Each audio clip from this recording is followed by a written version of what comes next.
Role sir. मी Navneet Kamat IPS DCP zone 2 Chhatrapati Sambhajinagar शहर.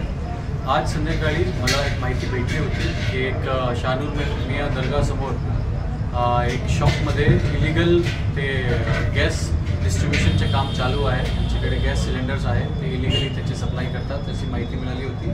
त्याच्यानंतर मी माझी टीम तिथे पाठवली होती. माझी टीमने तिथे जाऊन रेड केली आणि तिथे आम्हाला 2 आरोपी भेटले.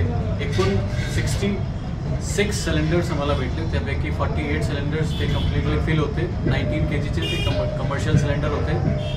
18 सिलेंडर वेकेंट होते, त्यामध्ये गॅस नव्हती.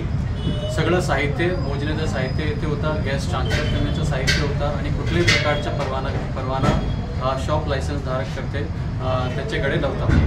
2 आरोपी त्यामध्ये आम्ही अटक केलेले आहे. ते एक आरोपीचं नाव आहे शेख मुख्तार शेख उस्मान, वय 49 वर्ष, आणि त्याचा मुलगा शेख इजाज शेख मुख्तार, वय 21 वर्ष, राहणारे बडा अशरूखाना उस्मानपुरा. सध्या तपासमध्ये आपण यांच्याकडे कुठल्याही प्रकारचे लायसन्स नाही, कुठल्याही प्रकारचा GST नंबर नाही.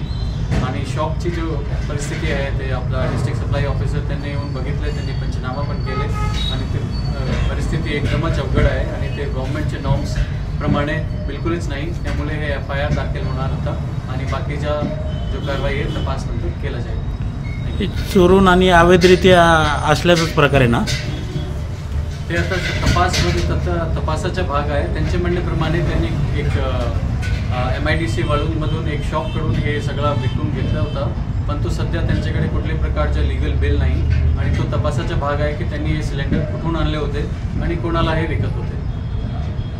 Thank you sir.